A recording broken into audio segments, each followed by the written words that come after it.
he says that the laws, what he calls the 5 laws, are the basic description of the structure of existence. So number 1 is you exist. There's nothing you can do to change that. You can change your form, but you cannot change the fact that you exist. The reason for that, very stupidly simply, is you can't become non-existent because by definition, non-existence doesn't exist. That's its definition, to not exist. Therefore, that which does exist just exists. That's its quality and cannot become that which doesn't exist because there's no such thing as non-existence by definition. So that's number 1. Number 2 is everything is here and now, which basically means space and time are an illusion, a projection of our consciousness. Everything actually exists all at once. It's all accessible right here. You just have to change your frequency in order to access it because that's how they're separated. They're separated by frequency. Just in the same way that TV programs are separated by frequency, even though they may all be running at the same time. Number 3 is the one is the all are the one, which means there is only one thing, and everything that seems different is made out of that one thing because there's nothing else to make anything from. Number 4 is what you put out is what you get back. Sometimes people on Earth translate this as the law of attraction. And something important to say about that, because even though it's not incorrect to say that, well, you have to be the vibration of a thing to attract it, the idea of the way it's usually stated here is, in my opinion, incomplete. And people are left thinking, I have to learn what that vibration is to attract the things that I need in life. That I disagree with. You are already giving off that vibration because that's your natural core. Vibration is to attract what you need in life. If those things aren't manifesting, it's not because you're not the vibration of the attraction. It's that you are blocking them from coming. You're stopping the vibration from bringing them to you with negative and fear-based beliefs. So it's not an issue of having to learn to attract. It's an issue of having to learn to stop blocking what you're attracting naturally. And law number 5 is everything changes except the laws. Those are the structure that don't change. But everything else changes. Perspective, experience, beliefs, it all changes, and it's changing constantly. Bashar has even gone so far as to say that the way we actually even experience the concept of time is by actually shifting our consciousness through billions, literally billions of parallel realities every second.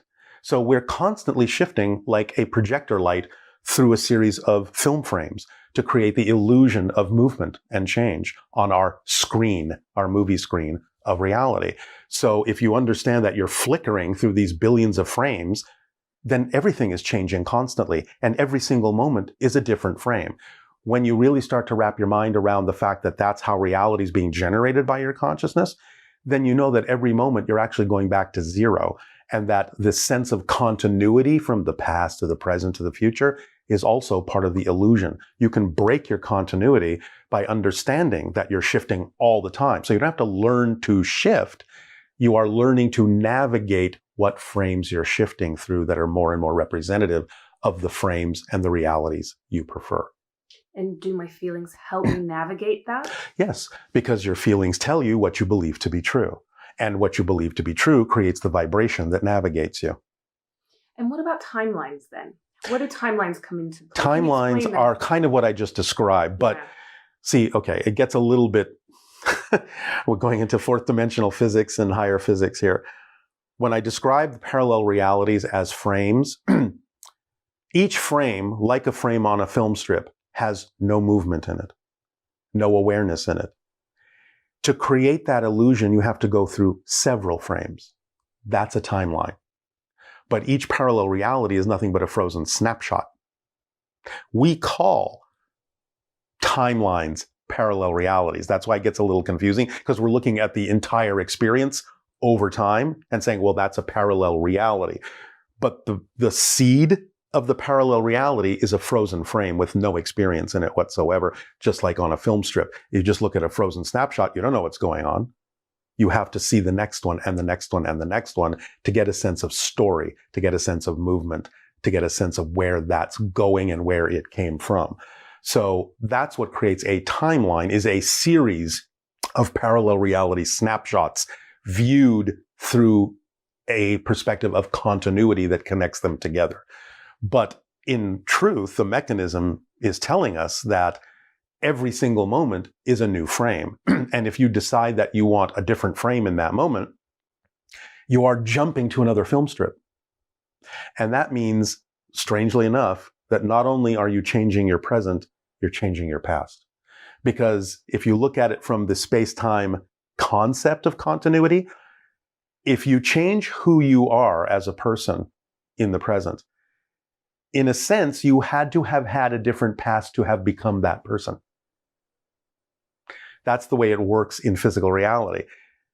So when you change your present, you are actually changing your past as well. You have a different history. Now, you may create it so that you don't remember another history, or you can create it so that you might actually have hints of the history that you used to have before you changed. This is starting to show some of the breakdown in space and time. I'm not saying this is always the case, but some people have recognized this as a phenomenon that they have referred to as the Mandela effect, where some people are remembering a different situation than others who shared the situation with them. And they're both right. They both have a completely different memory, aside from the fact that sometimes we just don't remember things. That's true too. But in some cases, people are very, very clear that they remember something in a certain way, and others are very clear that they remember it completely differently, and both are true, because both are representative of different parallel pasts. Yet they're still agreeing to share a common present, but have the difference of view. So they remember a different past line before they agree to create this present together. So these kinds of things show the flexibility and breakdown of time and space in our consciousness as we become more aware that we are these multidimensional beings, shoving ourselves down into a box to pretend that we're not.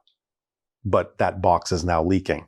And so we're starting to get glimpses of the parallel realities we're using to create the timelines we experience, and how we can have more autonomous conscious control over which frames we actually experience from this point forward. This sort of condensed energy soup thing that we live in. Yes.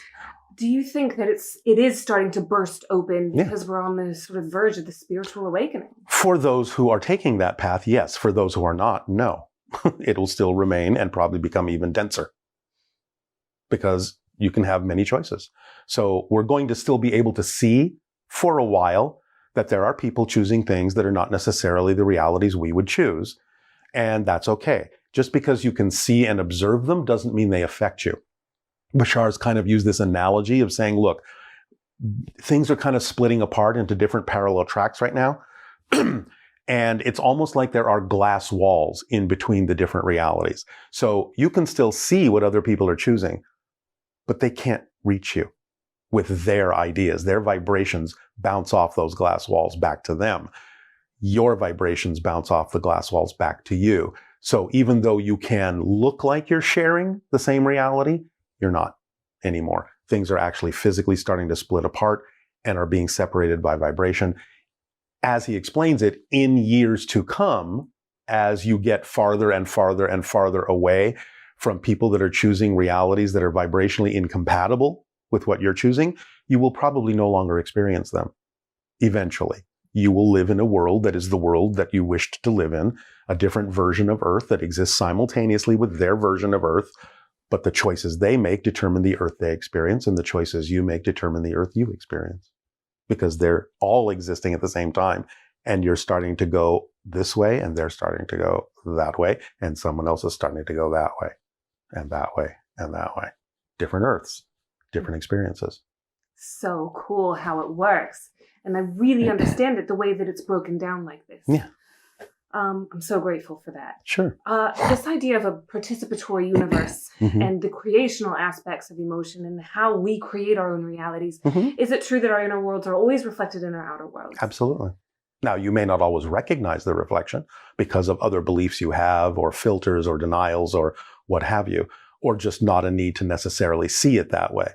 But yes, it can't be otherwise. It's like saying, can I look in a mirror and frown on my face and see something other than a frown on the reflection? No, the mirror doesn't have a mind of its own. Physical reality is just a mirror. So it can only reflect what you give it. That's, again, the fourth law. What you put out is what you get back. It has no other choice. So people can wait around and look in that frown in the reflection and say, well, I'm not going to smile until the reflection smiles first. Well, that'll never happen. Never.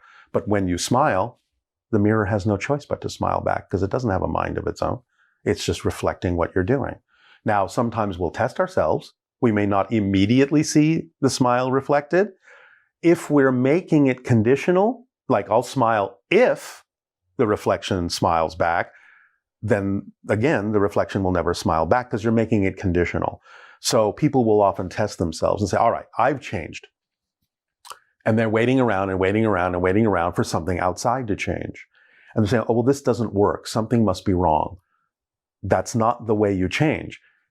The true measure of change is that you are the state of being you prefer to be regardless of what's going on around you. Because if you know that being in a positive state means that no matter what's happening, you're going to be able to get a benefit out of it somehow, then what difference does it make what the reality looks like? Why do you care? Because you are powerful enough to go, I don't care what happens. I don't care how it started. I don't care if even it started negatively. I don't care what anyone else's opinion is about it. Or I don't care what anyone else's experience is about it. If I remain in a positive state, I will get a beneficial effect from it. If nothing else, manifesting something that I neutrally, objectively don't prefer can still be used positively because if nothing else, I can look at that and go, seeing what I don't prefer more clearly helps me see what I do prefer more clearly by contrast. Therefore, I've used what I don't prefer in a way that I prefer. And therefore, I get a benefit, even from something I don't prefer. So why should anyone care exactly what things look like if you know that it's all going to serve you in a positive way? So the idea of true change is I'm going to be this positive state and I don't care what anything looks like. That's how you get the benefit. So you can't make it conditional on, well, this has to happen if I change. Because all that means is you haven't changed because you're still making it outside yourself instead of inside yourself.